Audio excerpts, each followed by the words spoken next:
pada hari ini Jumat tanggal 17 Oktober 2025 saya akan melaksanakan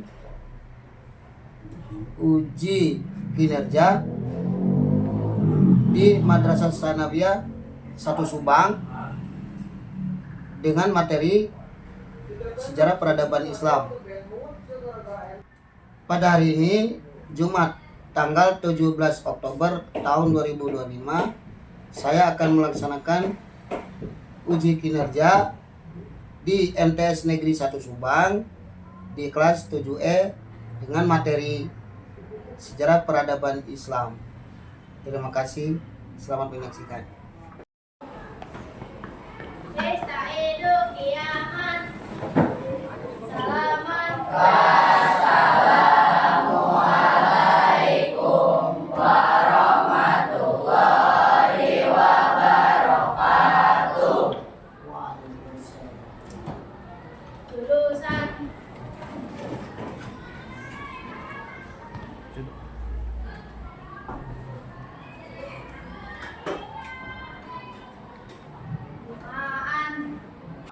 Sebelum kita belajar dalam baiknya kita berdoa dimulai.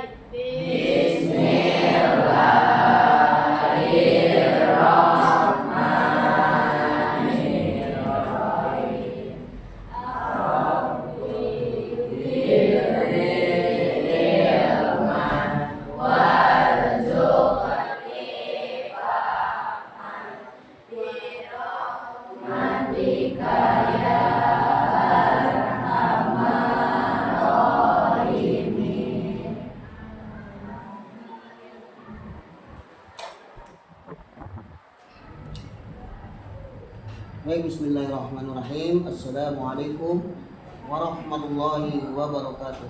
Waalaikumsalam warahmatullahi wabarakatuh.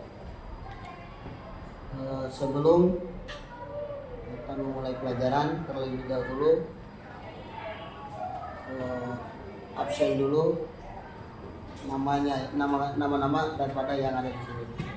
Tapi Adrian Putri, Adrian Dikara Pratama, Ahmad Septian, Akmal Maulana Yusuf, Andini Nur Aulia, Ashila Mar'an Atu Solihah, Batrisya Najma, Kalista Alinindita, Deva Fabrozio Rukmana Putra, Diana Rahmawati, Dika Setiawan, Erdiana Aprilia Saputra, Fikri Sri Mansur, Hilya Milati Rukmana, Ibnu Syawal Fathur Rahman, Jessica Nur Hafiz, Khairul Nadira, Mesya Putri Utami, Muhammad Alwi, Muhammad Hafiz, Muhammad Riyad, Nadifa Zahida, Panji, Rafka, Reza, Ridho, Salma, Sherlita, Nadine,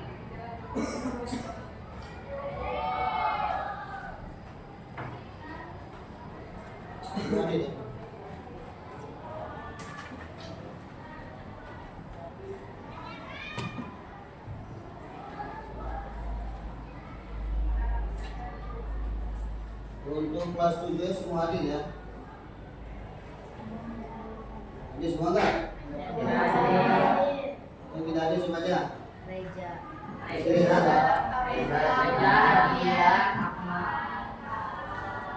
Berarti ada berapa?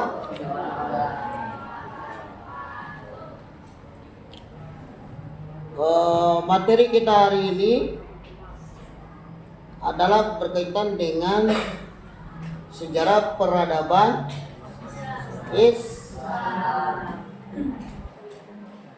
Nah, Bapak ingin tanya dulu, apa sih sejarah peradaban Islam itu? Coba jelasin. Apa itu sejarah peradaban Islam?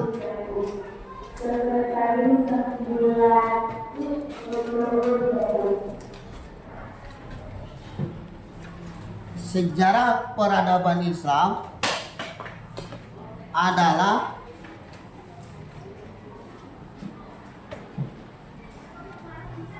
sebuah sejarah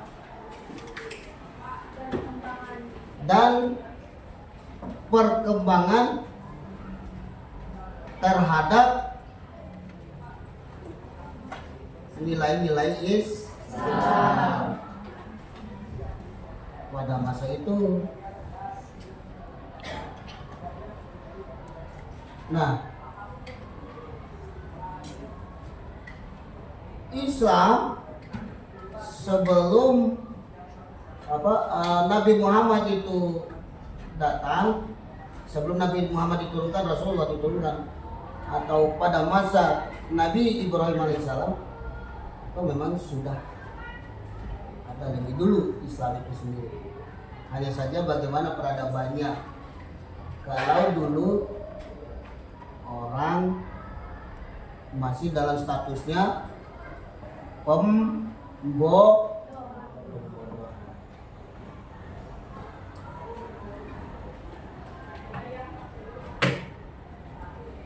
kemudian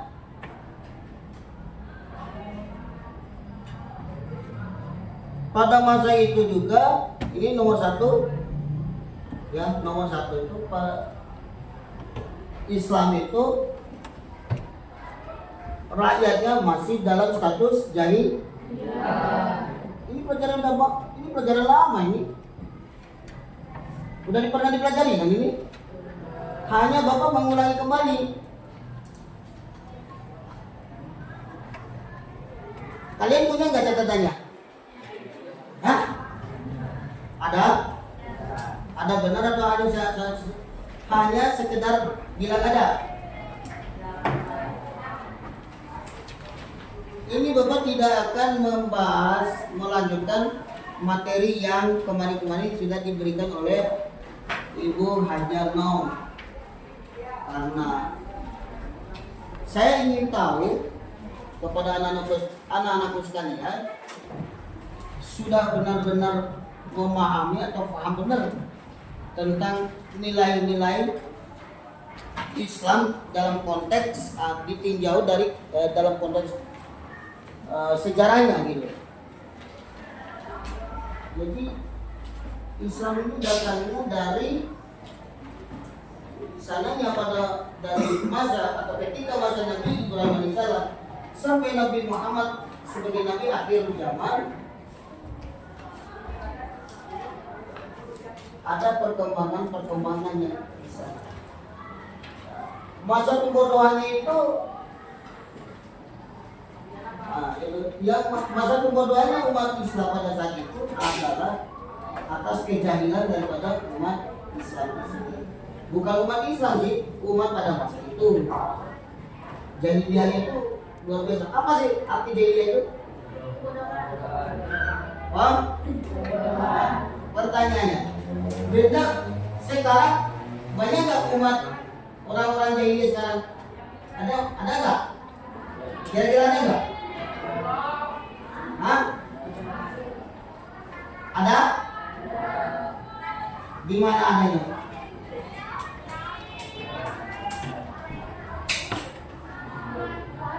Oke. Ada sekarang itu orang jahiliyah itu ada. Cuma kejahilian orang sekarang dengan orang dulu beda. Kalau beda jahiliyahnya dikarenakan kekurangan kecanggihan sebuah teknologi. Kalau sekarang makin canggih teknologi, manusia makin pintar kan? Tapi berbalik 180 derajat. Justru dengan kecanggihan teknologi, orang-orang sekarang makin bodoh, makin jahil. Iya. Contohnya game menyebar di mana-mana. TikTokan. Bukan saya menyalahkan orang yang tukang TikTok, bukan. Ada saja. TikTok itu ada di mana tempatnya, dan harus kita tempatkan sesuai dengan keadaannya gitu. Kemudian game. Dulu nggak ada yang main game itu. Tapi sekarang udah merebak game itu di mana-mana. Itu salah satu jahiliyahnya orang sekarang itu. Membuka pelajaran-pelajaran yang dari Google nggak ada. Lebih baik mendingan buka game, main game daripada buka pelajaran. Pada tujuan kita adanya kecanggihan sebuah teknologi itu untuk memajukan tingkat pendidikan kita, bukan tingkat kegeman kita itu. Ya kan? Sekarang itu banyak yang main game. Di mana yang ada game? Rupa-rupa game itu. Banyak game itu. Ada game Free Fire, game apa lagi? Yang sekarang yang tenar itu game-game sekarang. Kalian lah yang di bapak tidak tahu kalau game-game itu. Karena bapak juga suka marahin orang yang suka main game. Karena game itu adalah perbuatan orang jahiliyah pada masa itu, tapi dikembangkan sekarang. Siapa yang mengembangkan? Kira-kira siapa? Coba jawab. Yang mengembangkan game ini siapa? Ayo jawab. Jawab dari saya berdua dulu.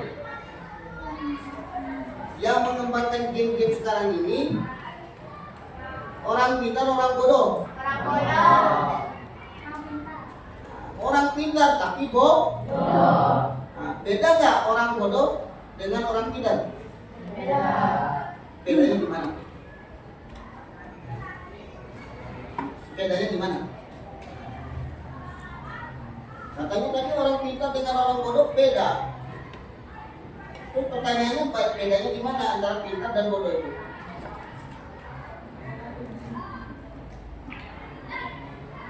Bedanya di memanfaatkan kecanggihan sebuah teknologi. Contoh sekarang. Nah, itu yang nomor 1.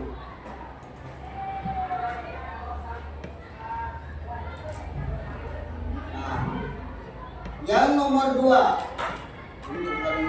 Bukan pilihan A, B, C gitu ya. Yang nomor 2-nya. Nomor 2, pada masa itu banyaknya orang Arab dan orang Arab itu sendiri ya. Banyaknya orang Arab itu sendiri. Apa sih banyaknya orang Arab itu sendiri? Maksudnya apa ini? Coba kalian buka wawasan. Ini kalian pernah belajar nggak? Pernah dibuka-buka apa kasih yang pelajaran yang awal? Ini awal pertemuan loh ini. Awal daripada pertemuan semester 1. Padahal kita belum ulangan.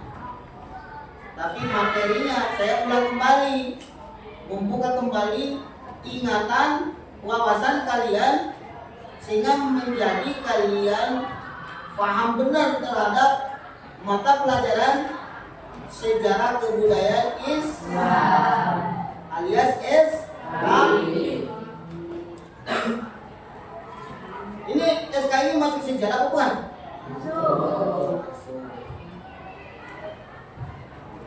Membahas tentang apa kira-kira ini? Sudah membahas tentang bagaimana perkembangan Islam dan sejarah perjalanan Islam itu sendiri dari masa Nabi, dari masa ke masa, ya, dari masa ke masa. kalian jangan hanya datang duduk dengar saja, tapi didatangi datang ke sekolah itu ketika disodorkan mata pelajaran seperti ini, disinilah kalian itu dituntut untuk paham dan mengerti. Itu dimanfaatkanlah kecanggihan sebuah teknologi itu. Kita kan banyak Google, tinggal buka. Misal kita merasa kesulitan, cari di Google. Ketemulah bagaimana sih sejarah perjalanan Islam ini dari masa kejahiliaan sampai masa perang benerannya. Nah, perang beneran itu menjadi banyak orang pintar, banyak orang-orang ilmuwan, banyak pakar-pakar ilmu, baik dari ilmu ini ilmu itu, seperti matematika, kedokteran, dan ekonomi dan sebagainya, macam-macam. Itu semua karena kalau kita mau belajar yang rajin. Kita ini belajarnya hoream. Kalau gedul, tahu gedul? Gedulnya naon? Malas kan? Sifat kaslanunya muncul. Apa itu kaslanu? Kalau bahasa Arab apa artinya apa? Kaslanun, malas. Ini kaslanun itu lawan kata dari rajin. Kalau bahasa Arabnya lagi naon? Guys, kita aja nggak usah dibahas. Yang jelas kita sebagai orang Islam, orang Muslim, di sini orang Islam semua kan? Benar Islamnya? Kalau benar Islamnya, Bapak ditanya. Ada yang taruh ke Bapak ya? Siap menjawab nggak? Siap. Mulai lagi, siap tak menjawab? Siap. Hafiz, mana dia Hafiz? Hafiz, nama kamu Hafiz kan? Ya. Anaknya Bu Dewi bukan? Bukan. Pertanyaannya bukan. Pertanyaannya begini aja. Coba kalian jelaskan salah satu strategi daripada Nabi Muhammad. Walaupun ini tidak beruntun, tapi saya langsung lari ke nomor 3. Ini nomor 2. Strateginya Nabi Muhammad atau Rasulullah SAW. Pada masa itu Rasulullah menggunakan strategi apa di dalam berdakwahnya? Satu-satu. Siapa kamu? Hah? Alisa. Jawab. Strategi apa yang dipakai oleh Rasulullah? Atau strategi seperti apa yang diberikan oleh Rasulullah dalam berdakwah? Bang? Rahasia sembunyi-sembunyi. Sampai kali Ustaz sama namanya. Ayo, jawab. Secara terang-terangan atau apa? Terbuka. Bedanya terbuka dengan terang-terangan di mana? Hah? Terbuka dengan terang-terangan bedanya?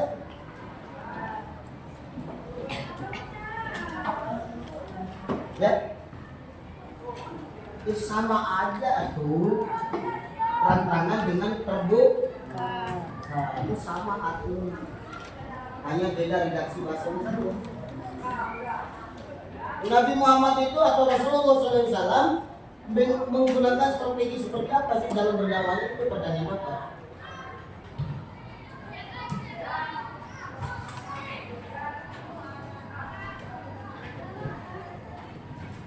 Apa? Siapa? Ulangi jawabnya. Temuan itu dari mulai habis ke Bapak.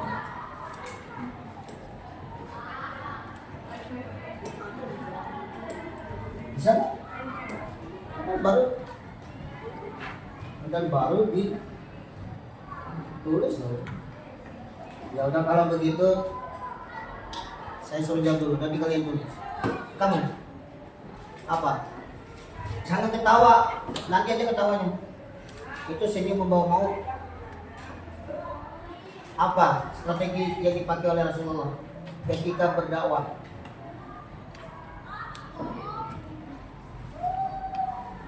Gue sampai bilang kehambat aku, kenapa teh bisa?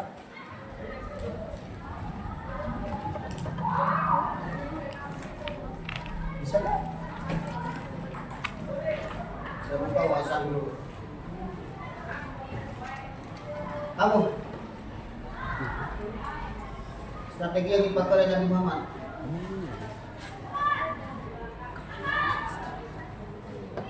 Ya udah kalau gitu silakan.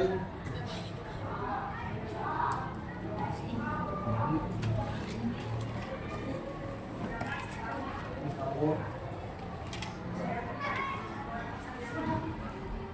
nih.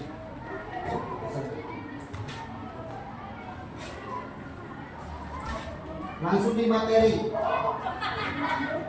Langsung di materi. Nanti kasihkan ke teman. Nanti kasihkan ke sebelah sini dulu. Nah, kamu dulu. Sejarah peradaban Islam. Nah, itu judulnya. Terus Strategi untuk menganalisis misi dan memiliki dakwah seluruh Nah. dan Madinah sebagai rahmat bagi seluruh alam. Sebagai inspirasi dalam menerapkan semangat ukhuwah Islamiyah, ukhuwah Basyariyah, ukhuwah Islamiyah, dan ukhuwah Wataniyah dalam kebinekaan.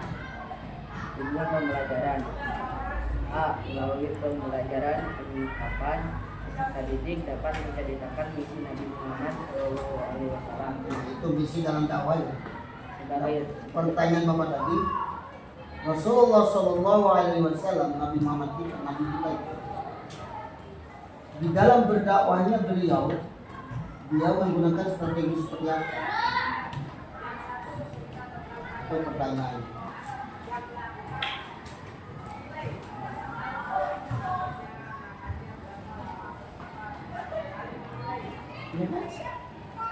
Strategi apa?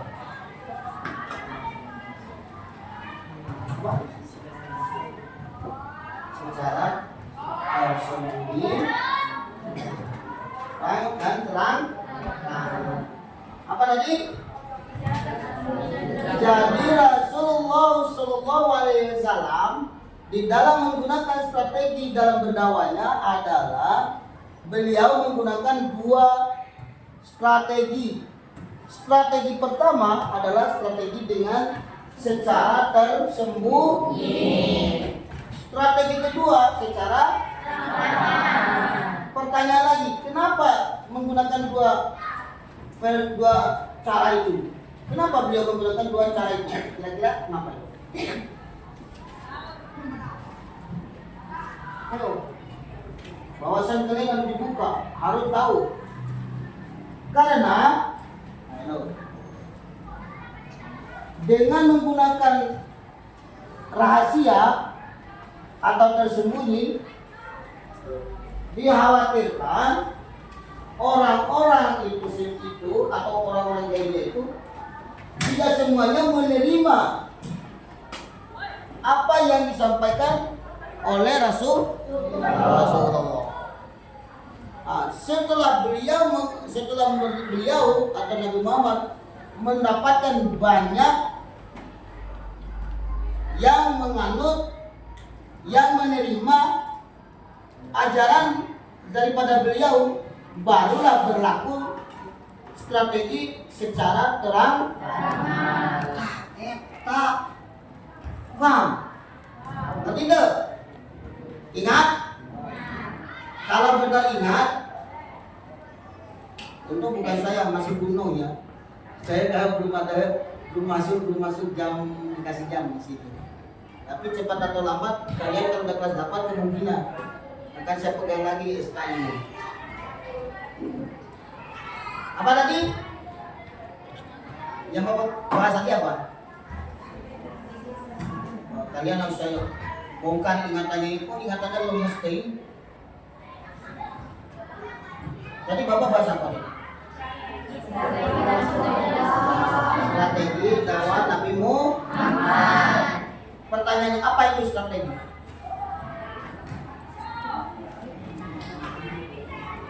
Ayo, saya kenalan tadi ya. Siapa nama kamu? Apa itu strategi?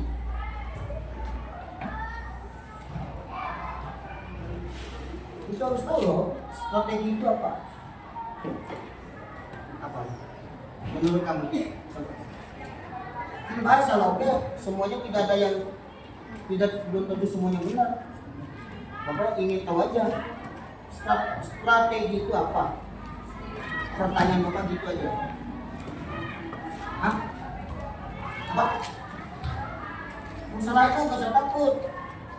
Manggil konsol patung lagi berobat. Oh, gitu kan? Jangan jawab pertanyaan Bapak tuh bisa. Strategi itu apa?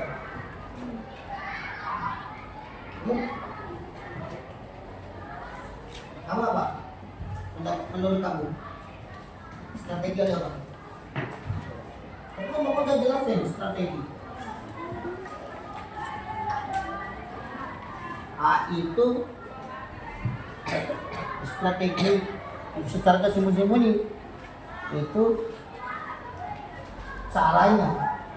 Ini Bapak tanya, apa arti kata strategi? Pertanyaan, apa itu arti strategi? Kelihatannya sepele, tetapi susah untuk dijawab. Benar deh? Tapi karena kurang ini dipelekan pelajar. Pelajar itu pula disepelekan, jangan digampangkan, tapi dipelajari apapun. Strategi itu artinya C-A-R-A, apa itu? Cara. Itu namanya strategi. Jadi strategi Rasulullah, cara Rasulullah berdakwah, menyampaikan dakwanya, yaitu dengan menggunakan dua metode, dua cara, dua teknik. Teknik pertama, cara pertama dia menggunakan cara tersembunyi. Jadi Rasulullah itu Nabi Muhammad serumputan gula, di sini ayat ngambek, ayat nu 5, ayat nu kontras. Tapi kenyataannya dengan menggunakan cara itu ternyata banyak yang menerima. Paham ya? Apa itu strategi tadi apa? Ya, cara Nabi Muhammad menyampaikan apa? Menyampaikan ajaran Islam kepada umat jahiliyah. Nah, gitu.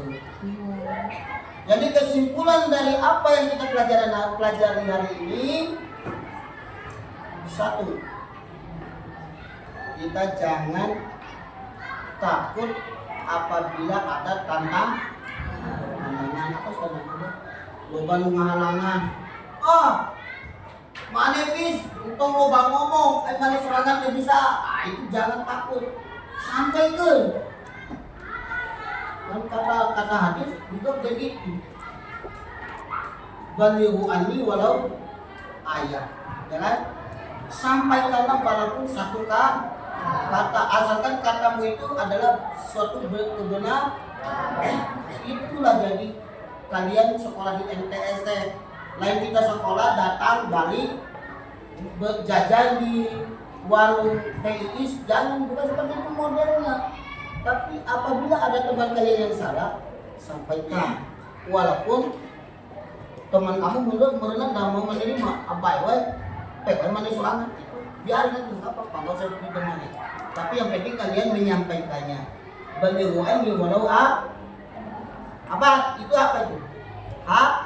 Hadis. Balighu anni walau, artinya balighu anni walau ayat. Sampaikanlah walaupun satu ayat. Ya, saya kira apa yang kita pelajari hari ini mudah-mudahan satu, kalian bermanfaat bagi kalian semua, ya. Terus yang kedua, kalian menjadi anak pintar semua. Yang ketiga, menjadi orang yang sukses. Kan itu pelajarannya. Usul kita belajar itu. Namun kita sukses, percuma kita sekolah. Nah gitu. Yang mungkin hanya itu dari saya. Pertamanya saya mohon maaf, saya minta maaf kepada kalian mengganggu jam pelajaran kalian. Ini kan miliknya Ibu Hadiah. Saya minta maaf. Ya, apa yang saya sampaikan mungkin itu hanya semata-mata kebodohan saya dan hanya semata-mata dari Allah Subhanahu wa Ta'ala. Saya doakan kalian semua semuanya kalian menjadi sukses. Amin ya rabbal alamin. Saya tutup dan saya akhirul kalam. Wabillahi taufiq wal hidayah. Assalamualaikum warahmatullahi wabarakatuh. Waalaikumsalam warahmatullahi wabarakatuh. Assalamualaikum warahmatullahi wabarakatuh. Waalaikumsalam warahmatullahi wabarakatuh. Terima kasih.